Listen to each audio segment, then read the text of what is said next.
যারা হামাসের যোদ্ধাদের সাথে যুদ্ধ না করে ফুটন্ত গোলাপের মতো শিশু হত্যা করে, নারী হত্যা করে, তারা সুপুরুষ নয়, আকাশের নিচে সবচেয়ে বড় কাপুরুষ।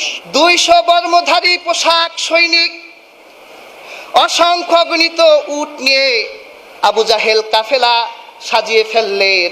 বদরের প্রান্তরে আল্লাহর হাবিবকে হত্যা করবেন। বদরের মাঠে গায়িকা নর্তকী নাচাবে, মদ পান করবে, বদরের বুকে স্মৃতি রেখে আসবে। ইতিহাস রচনা করতে গিয়ে হাজিরিন আবু জাহেল নিজেই ইতিহাস হয়ে গেছে। কেউ কেউ বলল, ইয়া রাসূলুল্লাহ, আমরা তো যুদ্ধ করতে আসি নাই, আমরা এসেছি কাফেলা রোধ করার জন্যে। আবার কেউ কেউ বলল, ইয়া রাসূলুল্লাহ, যুদ্ধ হবে। যারা বলল যুদ্ধ করতে আসি নাই, তাদের কথাটা শুনে আমার নূর নবীজির চেহারা মুবারকটা বিবর্ণ হয়ে গেল। তাদের ভিতর একজন ছিলেন হযরত আবু আইয়ুব আনসারী রাদিয়াল্লাহু তাআলা আনহু। আমার নবীজি চেহারা যখন বিবর্ণ হলো, আবু বকর উমর যখন বুঝতে পারলো আল্লাহর হাবিব অসন্তুষ্ট হয়ে গেছে, তারা ভয় পেতে লাগলো, এই মুহূর্তে যদি আমার আল্লাহ রব্বুল আলামিন আরশে আজিম থেকে আমাদের বিরুদ্ধে আয়াত নাজিল করে, তাহলে তো আমরা ধ্বংস হয়ে যাব। তখন আল্লাহর হাবিবের সাহাবী হযরত মেকদাদ দাঁড়িয়ে গেলেন, আল্লাহর রাসূলকে বলল, হে আল্লাহর হাবিব, আল্লাহর আদেশ চিরধার্য, আমরা কখনো মুসার কওম বনী ইসরাইলের মতো, ইহুদিদের মতো বলবো না, ইযহাব ওয়া আনতা রাব্বি, আপনি আর আপনার রব যান, ইযহাব ওয়া আনতা রাব্বুক, আপনি আর আপনার রব যুদ্ধে যান, আর আমরা আপনার কওমেরা বসে রইলাম। যদি আমাদেরকে নিয়ে আবিসিনিয়ার সেই গেমাত পাহাড়ের দিকে রওনা হন, সুদূর গেমাদেও নিয়ে যান, আর সেখানে যদি আমাদের যুদ্ধ করতে হয়, ইয়া রাসূলুল্লাহি, ইয়া হাবিবাল্লাহ, তাহলে শুনে রাখেন, আমরা আপনার সাথে গেমাত পাহাড় পর্যন্ত গিয়ে যুদ্ধ করব। জামানের উম্মতদেরকে সাহায্যের প্রতিশ্রুতি দিয়েছেন। সুবহানাল্লাহ। কেমন সাহায্য? আল্লাহ বান্দাকে সাহায্য করলে কেমন সাহায্য করবেন? আল্লাহ কোরআনে অনেক জায়গায় দৃষ্টান্ত দিয়ে রেখেছেন। আমি সূরা আল ইমরান থেকে 123 নম্বর আয়াতটি তিলাওয়াত করেছি, যে আল্লাহ তাআলা যখন মদদ করেন, যখন সাহায্য করেন, তখন কেমন সাহায্য করতে পারেন। হাজিরিন, আমাদের প্রিয় রাসূলের জীবনটা মক্কা এবং মদিনায় অতিবাহিত করেছেন। তিনি নবুয়ত পেলেন, চোখের সামনে রাসূলের সাহাবীদেরকে নির্মম নির্যাতন করা হয়েছে, পাশবিক নির্যাতন চালানো হয়েছে। রাসূল শুধু দেখেই গিয়েছেন, কিন্তু প্রতিবাদ করতে পারেন নাই, কারণ তখন সব নতুন মুসলমান, ইমানের ভিত শক্ত না। নবীজি পাশবিক নির্যাতনের শিকার যখন হলেন, আমার আল্লাহ অনুমতি দিলেন যে আপনি ইয়াসরিবে যান, ইয়াসরিবের জাহালাতকে দূর করে আপনি মদিনার নূরের শহর বানিয়ে দেন। সুবহানাল্লাহ। নবীজি মদিনাতুল মুনাওয়ারায় গেলেন। তখন মদিনার নেতৃত্ব পাবার আশাবাদী ছিলেন আব্দুল্লাহ ইবনে ওবাই। এই লোকটা ছিল সবচেয়ে বড় মুনাফিক। কিন্তু রাসূলুল্লাহ যখন মদিনার নূরের শহরে গেলেন, আউস খাজরাজের যুদ্ধ মিটিয়ে দিলেন,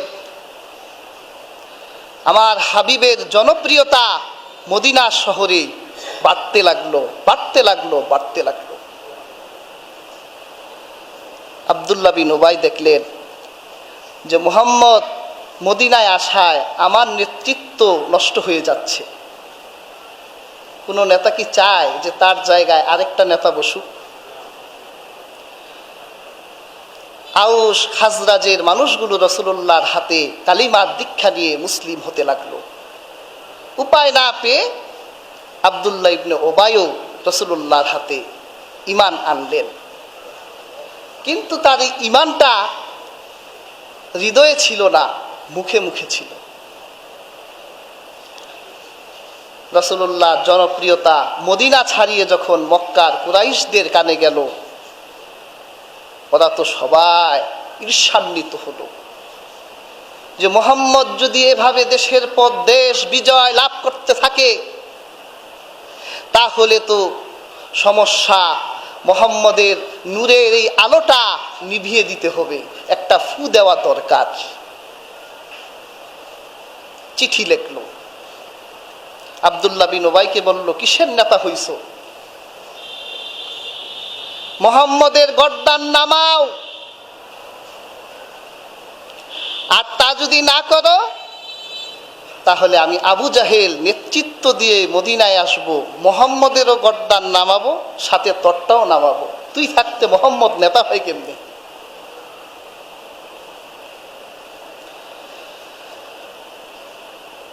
মুনাফিক আব্দুল্লাহ বিন উবাই চিন্তা করলো, দোস্ত তো পেয়ে গেলাম,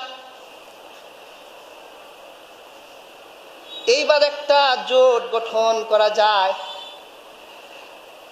আল্লাহর হাবিবের মদিনা শহরে বসে বসেই এই মুনাফিক নেতা মুনাফিক জোট গঠন করতে লাগলো যে তোমরা মুহাম্মদের হাতে ঈমান আনবে, কিন্তু ওটা মুখে মুখে হবে, মনে মনে হবে না। এইভাবে ও একটা মুনাফিকদের দল গঠন করলো। আব্দুল্লাহ বিন উবাই চিন্তা করলো, আমরা মুনাফিক একদল, মক্কার কুরাইশ আমার বন্ধু, ইহুদিরা কয় আমরাও তো তোমাদের সাথে আছি। কাব বিন আশরাফ, এই ইহুদিরা আজ থেকে আমাদের বিপক্ষে নয়, রাসূলুল্লাহ মদিনার জীবন থেকেই রাসূলুল্লাহ ইসলামের নূরের আলোকে ওরা নিভিয়ে দিতে চেয়েছে। সেই ১৫০০ বছর থেকে আজকের ফিলিস্তিন পর্যন্ত এই ইহুদিরা আমাদের নূরের ইসলামের আলোকে নিভিয়ে দিতে চায়। কিন্তু রাসূলুল্লাহর ফেরাউন আবু জাহেল, রাসূলুল্লাহর সময়ের ইহুদিরা ফু দিয়ে রাসূলুল্লাহর নূরের আলো নিভিয়ে দিতে পারে নাই। আজকের ইসরায়েলও ফিলিস্তিনের বাইতুল মাকদাসের নূরের আলোকে নিভিয়ে দিতে পারবে না।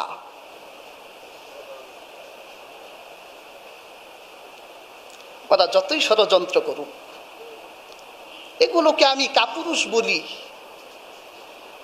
ফুটন্ত গোলাপের মতো নিষ্পাপ শিশুদেরকে যারা হত্যা করে, অবলা নারীকে যারা হত্যা করে, তারা কখনো সুপুরুষ হতে পারে না। আমার ভাষায় যারা হামাসের যোদ্ধাদের সাথে যুদ্ধ না করে ফুটন্ত গোলাপের মতো শিশু হত্যা করে, নারী হত্যা করে, তারা সুপুরুষ নয়, আকাশের নিচে সবচেয়ে বড় কাপুরুষ। সেই কালেও ছিল, এই কালেও আছে। আল্লাহর হাবিবের বিরুদ্ধে মক্কার কুরাইশ, মদিনার ইহুদি আর মদিনার মুনাফিকরা, তিনটা চক্র আল্লাহর হাবিবের সঙ্গে দফায় দফায় সংঘর্ষ হয়। এইভাবে যখন সংঘর্ষ চলতেই লাগলো, বিশেষ একটা কারণে বদরের যুদ্ধ বেঁধে গেল। কুরাইশদের এক বড় কাফেলা শাম দেশে তেজারতি করার জন্য গিয়েছিল। নেতৃত্ব ছিল আবু সুফিয়ানের হাতে। ইতিহাস গ্রন্থ ঘাটলে দেখা যায় আবু সুফিয়ানের এই কাফেলার ভিতরে কুরাইশদের এমন কোনো গোত্র ছিল না যেই গোত্রের একটা পয়সা না ছিল। সবাই পয়সা দিয়েছে, এক মিসকল হলেও এই ব্যবসায় কুরাইশরা দিয়েছে। কিন্তু এটা ব্যবসায়িক কাফেলা ছিল না শাম দেশ থেকে অস্ত্র কিনবে আর মুসলমানদের বিরুদ্ধে অস্ত্র ব্যবহার করবে। আল্লাহর হাবিবের কাছে যখন এই তথ্য পৌঁছালো, আল্লাহর হাবিব দেরি করলেন না। তিনি ঝটপট একদল সাহাবী নিয়ে আবু সুফিয়ানের রাস্তা বন্ধ করার জন্য বেরিয়ে পড়লেন। গভীর মনোযোগ। আবু সুফিয়ান টের পেয়ে গেল মুহাম্মদ তার এই এত দামের কাফেলা বুমেরাং করে দেবার জন্য রওনা হয়ে গেছে। দূত মারফত মক্কায় খবর পৌঁছে দিল, তাড়াতাড়ি আবু জাহেলকে জানাও মুহাম্মদ আবু সুফিয়ানের কাফেলায় আক্রমণ করেছে। দ্রুত মক্কায় খবর পৌঁছে গেল। আবু জাহেলের মাথাটা গরম হয়ে গেল, মুহাম্মদ যদি আমাদের এই বাণিজ্য কাফেলায় আঘাত হানে তাহলে আমরা তো মক্কার কুরাইশরা ফকির হয়ে যাব। কি করা যায়? তোমাদের কুরাইশদের প্রত্যেক ঘর থেকে একটি যুবক হলেও আমাকে দিতে হবে। আমি বদরের প্রান্তরে গিয়ে মুহাম্মদকে হত্যা করে উট নিয়ে যাব। আমি সেই উট জবাই করে গোশত খাবো, নর্তকী আর গায়িকা নাচিয়ে তাদের গান শুনে বদরের প্রান্তরে স্মৃতি রেখে আসব, যাতে পরের প্রজন্ম আমাদের বীর গাথা গাইতে পারে। 3 দিনের মধ্যে 1000 যুবক 200 বর্মধারী পোশাক সৈনিক অসংখ্য গণিত উট নিয়ে আবু জাহেল কাফেলা সাজিয়ে ফেললেন। বদরের প্রান্তরে আল্লাহর হাবিবকে হত্যা করবেন। বদরের মাঠে গায়িকা নর্তকী নাচাবে, মদ পান করবে, বদরের বুকে স্মৃতি রেখে আসবে। ইতিহাস রচনা করতে গিয়ে হাজিরিন আবু জাহেল নিজেই ইতিহাস হয়ে গেছে। আবু জাহেল গিয়েছিল ইতিহাস রচনা করতে, কিন্তু ভাগ্যের কি নির্মম পরিহাস, আবু জাহেল নিজেই ইতিহাস হয়ে গেছে। আবু জাহেল মদ পান করতে পারে নাই, বদরের প্রান্তরে পানির তৃষ্ণায় গোসলখানার পানি খেয়েছে। নর্তকীর নাচ দেখবে, গায়িকার গান শুনে হৃদয়টা ঠান্ডা করবে, কিন্তু তা হয় নাই। বদরে তাদের শিবিরে মরণের আর্তনাদ উঠেছে। মরণের চিৎকার শুনতে শুনতে আবু জাহেল নিজে জাহান্নামে চলে গেছে। ইতিহাস রচনা করতে গিয়ে আবু জাহেল নিজেই ইতিহাস হয়ে গেছে। প্যার হাজিরিন,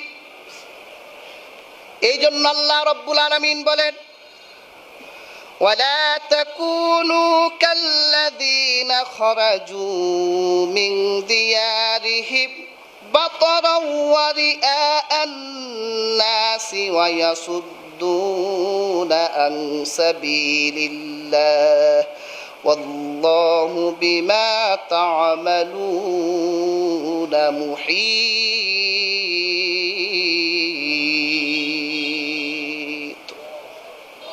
আল্লাহ তাআলা বলেন, হে ঈমানদার সৈনিকেরা, তোমরা তাদের মতো গর্ব আর লৌকিকতা নিয়ে বের হইও না যারা আল্লাহর রাস্তায় বাধা দেয়। যারা আল্লাহর রাস্তায় বাধা দেয় তাদের কার্যকলাপ সম্পর্কে আল্লাহ পরিবেষ্টিত। সুবহানাল্লাহ। প্যার হাজিরিন, আবু জাহেল কিন্তু রওনা হয়ে গেছে।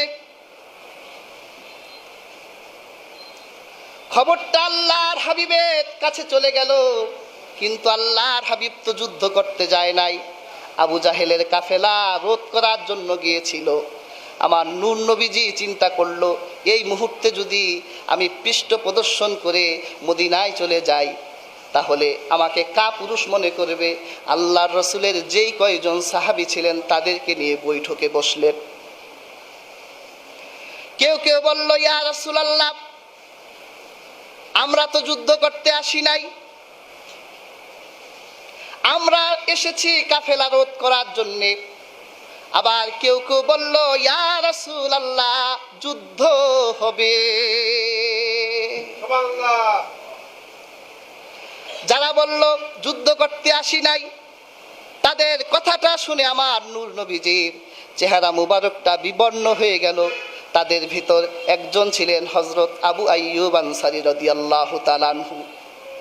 আমার নবীজি চেহারা যখন বিবর্ণ হলো, আবু বকর উমর যখন বুঝতে পারলো আল্লাহর হাবিব অসন্তুষ্ট হয়ে গেছে, তারা ভয় পেতে লাগলো, এই মুহূর্তে যদি আমার আল্লাহ রব্বুল আলামিন আরশে আজিম থেকে আমাদের বিরুদ্ধে আয়াত নাজিল করে, তাহলে তো আমরা ধ্বংস হয়ে যাব।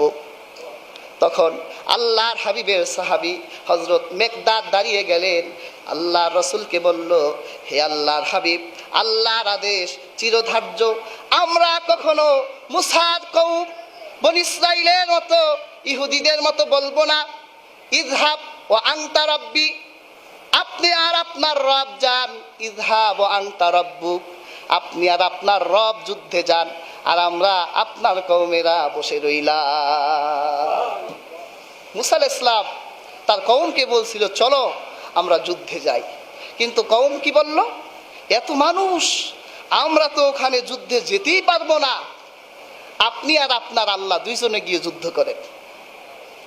মেকদাদ বলল, ইয়া রাসূলুল্লাহ, মুসার কওমের মতো এই কথা আমরা কোনোদিন বলবো না, আপনি যদি আমাদেরকে নিয়ে আবিসিনিয়ার সেই গেমাত পাহাড়ের দিকে রওনা হন, সুদূর গেমাদেও নিয়ে যান, আর সেখানে যদি আমাদের যুদ্ধ করতে হয়, ইয়া রাসূলুল্লাহি, ইয়া হাবিবাল্লাহ, তাহলে শুনে রাখেন, আমরা আপনার সাথে গেমাত পাহাড় পর্যন্ত গিয়ে যুদ্ধ করব।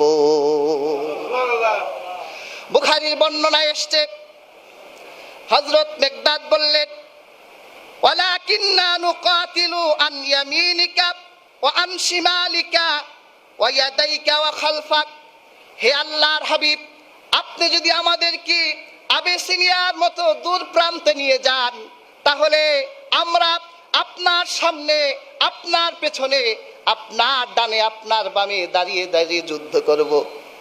শত্রুর একটা বিষাক্ত তীর আপনার গায়ে লাগতে দিব না।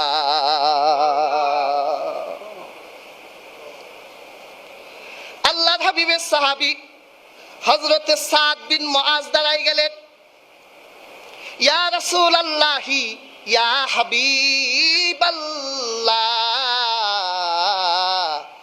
আমাদের আনসারদের নিয়ে যদি ভয় হয়, আনসাররা যুদ্ধে যাবে কি যাবে না, তাহলে শুনে রাখেন, সেই আল্লাহর শপথ যার কবজায় আমি সাদের জীবন, যদি আপনি আমাদের সমুদ্রে ঝাঁপ দিতে বলেন, বিনা প্রশ্নে বিনা বাক্যে সমুদ্রে ঝাঁপ দিয়ে আপনার আদেশ পালন করব। সুবহানাল্লাহ, এই হলো ভালোবাসা। আর তাকে আপনি কেন ভালোবাসবেন না? তিনি তো আপনার জন্য সবকিছু করেছেন। মন যদি দিতে হয় নবীকে দিও, ভালো যদি বাসতে হয় নবীকে বেশো। সারা জীবন কাঁদিলেন তিনি এই যে দুনিয়ায়, এখনো কাঁদেন তিনি সোনার মদিনায়। জানের চেয়ে বেশি তারে, জানের চেয়ে বেশি তারে ভালোবাসিও,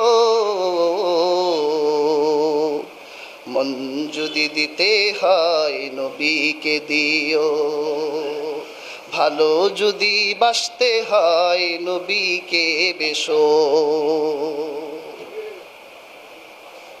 সাহাবীদের মতো ভালোবাসো। সাদ বলেছেন সমুদ্রে ঝাঁপ দিতে বলবেন, একটা মুহূর্ত দেরি করব না, সমুদ্রে ঝাঁপ দিব। সুবহানাল্লাহ। প্রিয় হাজিরিন, কিন্তু আমার নবীর সাহাবী আবু আইয়ুব কেন বলল ইয়া রাসূলুল্লাহ যুদ্ধ করতে আসি নাই?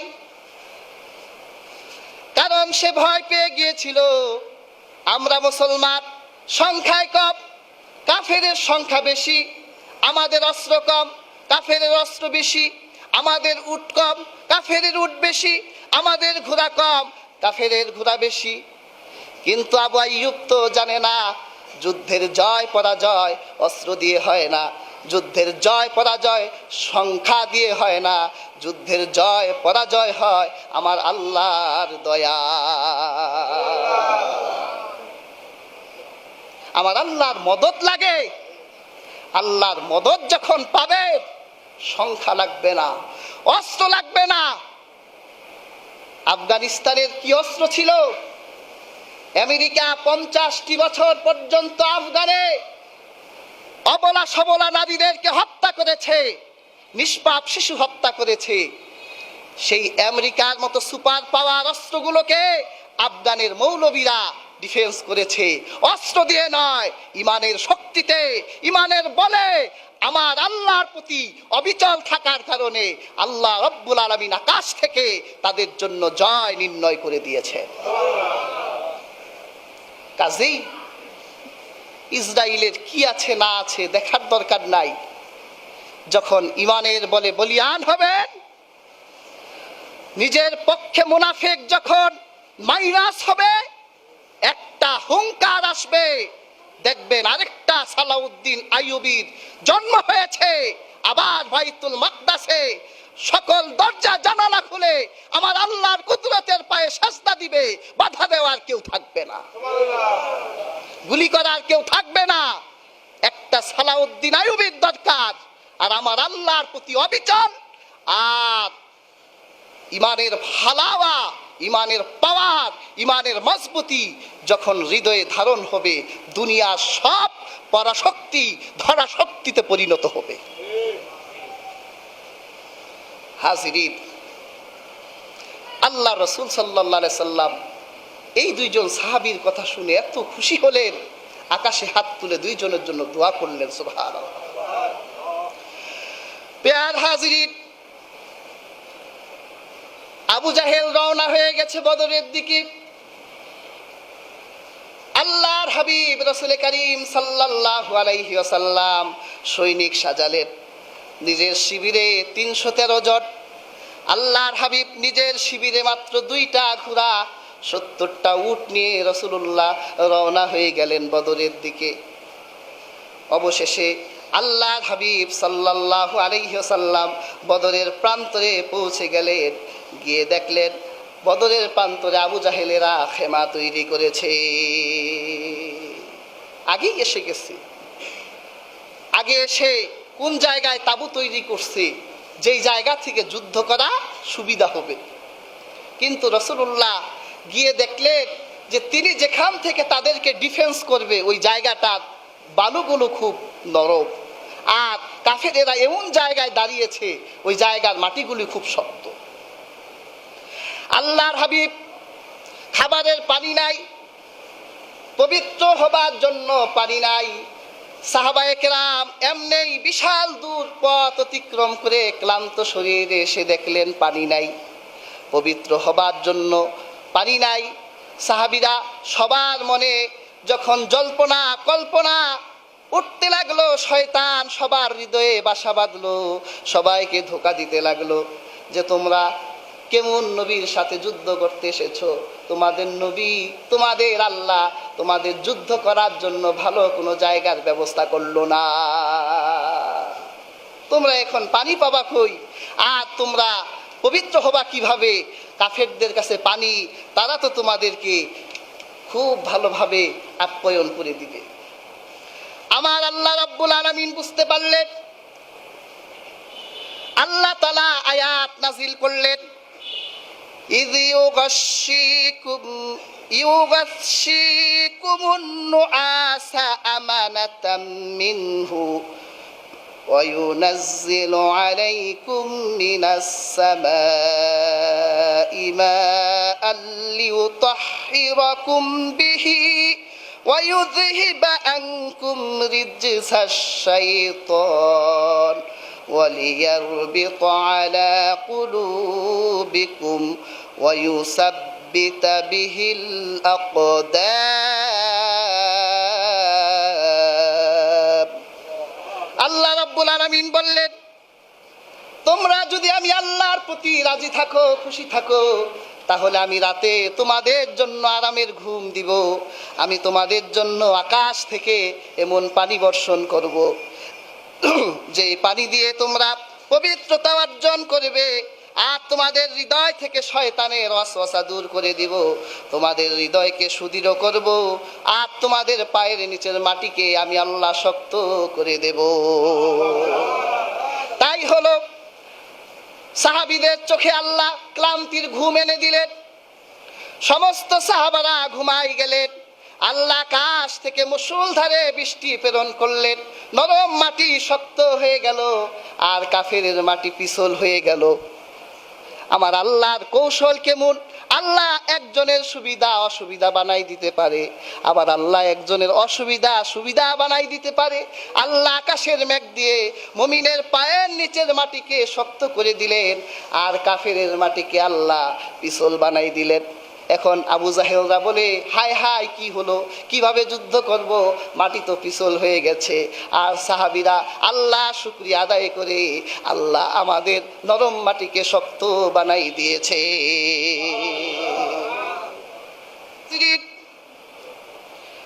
বদরের মাঠে দুই দল, একদিকে আবু জাহেল তার দল, আরেকদিকে সেনাপতি মুহাম্মদ সাল্লাল্লাহু আলাইহি সাল্লাম এবং তার দল। এখন সবাই চিন্তা করতেছে কাফেররা সংখ্যায় কেমন হতে পারে, আবার কাফেররা চিন্তা করতেছে যে মুসলমানরা কেমন আসতে পারে। এখন ইনফরমেশন অ্যান্ড ডাটা যুদ্ধ হবে যে কার পক্ষ থেকে কে বেশি তথ্য আনতে পারে। আল্লাহ তাআলা কি কৌশলটা করলেন, সুবহানাল্লাহ! আল্লাহ দুইজনের চোখেই সৈন্য সংখ্যা কমাই দিলেন। ওই পাশ থেকে আবু জাহেলরা দেখে যে মুসলমানের সংখ্যা খুবই কম। আবু জাহেল চিন্তা করলো, এই পিঁপড়ার দল, এগুলো নিষ্পেষিত করতে বেশি সময় লাগবে, আমরা কত, আর মুসলমান তো পিঁপড়ার দল। আল্লাহ কমাই দিছে সংখ্যা। কি জন্য আল্লাহ কমালেন? বাড়াই দিলে আবু জাহেল যদি কয় না যুদ্ধ করব না, চলে যাব, আল্লাহ বলল যুদ্ধ তো হবে, খেলা হবে, এই জন্য মাঠ পর্যন্ত তোদের রাখতে তো হবে। এই জন্য আমি আল্লাহ কৌশল করলাম, তোদের চোখে ওদের সংখ্যা আরো কমাই দিলাম। আর আল্লাহ মুসলমানদের চোখেও কাফেরের সংখ্যা কমাই দিলেন। ইবনে মাসউদের রিওয়ায়াত, তিনি বলে, আমরা যখন আবু জাহেলদের শিবিরে তাকাতাম, আমাদের কাছে মনে হতো যে মাত্র 70 জন কাফের আমাদের বিরুদ্ধে যুদ্ধ করতে এসছে। চিন্তা তাদের ভিতরে কেমন উদ্দীপনা! আমাদের তো 70টা ঘোড়া আছেই, আর 313 জন, এই 70টারে নিষ্পেষিত করতে বেশি সময় তো লাগবে না। মনোবল আল্লাহ তাআলা চাঙ্গা রাখলেন। যুদ্ধের দিন ফজরের সময় আল্লাহর হাবিব ফজরের নামাজে সমস্ত সাহাবীদেরকে ডাকলেন। সমস্ত সাহাবীরা আল্লাহর হাবিবের পেছনে নামাজ আদায় করলেন। আল্লাহর রাসূলের মনে একটা ভয় ছিল, কাদের বিরুদ্ধে যুদ্ধ করব, যখন যুদ্ধের মাঠে যাব হয়তো এমনও অনেক সাহাবী দেখবে তার বিরুদ্ধে তার বাবা দাঁড়িয়ে আছে। হযরতে হুযায়ফার বাবা উতবা দাঁড়িয়ে আছে। আবার এমনও সাহাবীরা যুদ্ধের মাঠে গিয়ে দেখবে নিজের কলিজার টুকরা সন্তান কাফেরের পক্ষে যুদ্ধ করছে। হযরত আবু বকরের ছেলে আব্দুর রহমান কাফেরের পক্ষে যুদ্ধ করবে। আল্লাহর হাবিব চিন্তা করলো, যুদ্ধের মাঠে গিয়ে আমার সাহাবীদের ভিতর যদি স্বজন প্রীতি এসে যায়, আমার সাহাবীদের নতুন ঈমান এখনো ভিত শক্ত হয় নাই, যদি জিহাদের মাঠে এই রকম অবস্থা হয়ে যায় কেমন হবে। নবীজি সকলকে বলল, শুনে রাখো, আজকে আত্মীয়তা সম্পর্ক প্রতিষ্ঠা করতে আসি নাই, আজকে এসেছি আল্লাহর হুকুম বাস্তবায়ন করার জন্য। সাহাবীরা বলল, ইয়া রাসূলুল্লাহ, আজকে যদি আমাদের তরবারির নিচে আমাদের সন্তান পড়ে যায়, এক মুহূর্ত দেরি করব না, সন্তানের জীবনের চেয়ে আল্লাহর দ্বীনের মূল্য আমাদের কাছে বেশি। সেটাই তো হলো। আবু বকরের ছেলে আব্দুর রহমান যখন ইসলাম গ্রহণ করেছিল, তার বাবাকে বলেছিল, বাবা আবু বকর, আমি কিন্তু যুদ্ধের মাঠে আপনাকে আমার তরবারির নিচে পেয়েছিলাম, কিন্তু আপনার বাপ বলে আমি ছেড়ে দিয়েছি। আবু বকর বলল, বাবা ওই সময় যদি তুমি আমার তরবারির নিচে থাকতা, আমি এক মুহূর্ত দেরি করতাম না, গর্দানটা নামাই দিতাম। সুবহানাল্লাহ। প্যার হাজির, আল্লাহর হাবিব সবগুলো সাহাবী এক জায়গায় রেখে আমার নূর নবীজি নীরব খেমায় ঢুকে গেলেন। আমার আল্লাহর হুজুরিতে নামাজ আদায় করে দুই হাত তুলে দোয়ায় বসে গেলেন। বুখারীর বর্ণনা, আল্লাহর হাবিব দোয়ার ভিতর বলতে লাগলেন, আল্লাহুম্মা আনশুদাকা আহদাকা ওয়া ওয়াদাকা আল্লাহুম্মা ইন শিতা লাম তা'বুদ। হে আল্লাহ, আপনি আমার সঙ্গে ওয়াদা করেছেন, আজকে বদরের মাঠে ওয়াদা পূর্ণ করবেন। যদি এই বদরের মাঠে আপনার বান্দাগুলো মরে যায়, কি আপনার ইবাদত করবে? আজকে বদর আমাদের উত্থান অথবা পতনের প্রশ্ন। আপনি আমার সঙ্গে ওয়াদা করেছেন, আপনি আজকে আমাকে সাহায্য করবেন। আমার আল্লাহ কেমন সাহায্য করলেন? আল্লাহ সূরা আনফালে বলেছেন, হাবিব বি আলফিম মিনাল মালাইকা, আমি 1000 ফেরেশতা আপনাকে দিব। সূরা আল ইমরানে আল্লাহ পাক বলেছেন, বি সালাসাতিন আলাফিম মিনাল মালাইকা। আরেক আয়াতে আল্লাহ বলেছেন, বি খামসাতি আলাফিম মিনাল মালাইকা, আমি আপনাকে 3000 অথবা 5000 ফেরেশতা দিয়ে সাহায্য। দুই পক্ষ যখন জিহাদে দাঁড়ালো, আল্লাহর হাবিব সাল্লাল্লাহু আলাইহি ওয়াসাল্লাম প্রথমে আসওয়াদ, কাফেরদের পক্ষ থেকে আসওয়াদ নামের এক কাফের বদরের প্রান্তরে এসে চিৎকার করে বলতে লাগলো, আমি তোমাদের পানির হাউজে গিয়ে পানি পান করব, যদি কেউ বাপকা বেটা থেকে থাকো আমাকে বাধা দাও। আসওয়াদ যখন রাসূলুল্লাহর পানির হাউজের দিকে আসলো, আমির হামজা উড়ে এসে পায়ের ভিতরে একটা তরবারির আঘাত দিয়ে পাটা উড়াই দিল, গর্দান নামাই দিল। এমন রাগ কাফেরের দুর্গে এমন রাগ নেমে আসলো। ওদের বিখ্যাত 3 জন নেতা, উতবার ভাই সাইবা আর তার পুত্র ওয়ালিদ, 3 জনে দাঁড়িয়ে বলল, তোমাদের মুসলমানদের ভিতর যদি কোনো বীর থাকো তাহলে আমাদের ডিফেন্স করো। রাসূল করিম সাল্লাল্লাহু আলাইহি সাল্লাম 3 জন সাহাবীকে পাঠালেন। আনসার 3 জন সাহাবী হযরত আউফ, মুআজ এবং আব্দুল্লাহ বিন রাওয়াহা এলেন। ওরা 3 জন বলল, তোমাদের পরিচয় কি? আমরা তো সবার সাথে যুদ্ধে লড়ি না, তোমাদের পরিচয় বলো। তখন ওরা 3 জন বলল, আমরা আনসার। বলল, আমরা আনসার চিনি না। এই মুহাম্মদ, যদি কোনো বীর থাকে আমাদের সাথে যুদ্ধ করার জন্য তারে পাঠাও, কি আনসার পাঠাইছো? রাসূলুল্লাহ ঠান্ডা মাথায় 3 জনকে বলল, আসো, ফিরে আসো। আল্লাহর হাবিব তার বিখ্যাত চাচা আমিরে হামজাকে বলল, আপনি যান। আল্লাহর হাবিব সাল্লাল্লাহু আলাইহি সাল্লাম হযরত আলীকে বলল, আলী তুমি যাও। আর উবাইদাকে বলল, যাও। 3 জন দাঁড়ালো কাফিরের পক্ষে, 3 জন দাঁড়ালো রাসূল করিম সাল্লাল্লাহু আলাইহি সাল্লামের পক্ষে। হযরত আলী ওয়ালিদের মস্তক আলাদা করে দিলেন।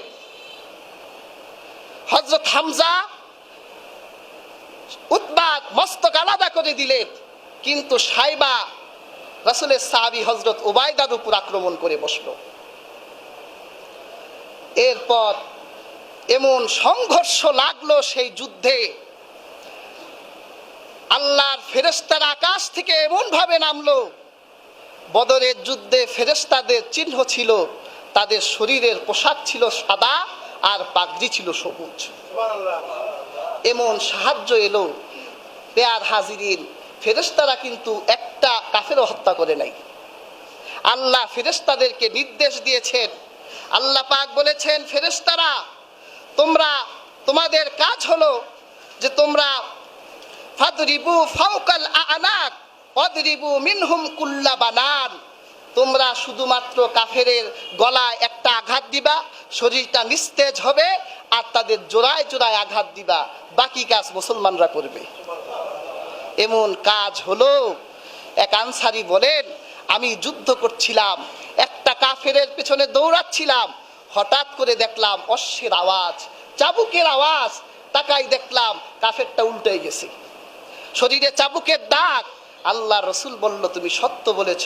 তৃতীয় আসমানের ফেরেশতা ছিল, আর সে তার যে ঘোড়াটি, তার ঘোড়াটির নাম ছিল হাইজুম।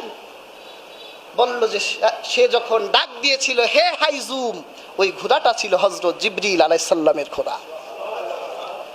এক আনসারী রাসূলের চাচাকে বন্দী করে রাসূলুল্লাহর কাছে যখন আনলো, ওই আনসারী বলল, হুজুর দেখছেন আমি কত বড় বীর, আপনার চাচাকে বন্দী করে আনছি।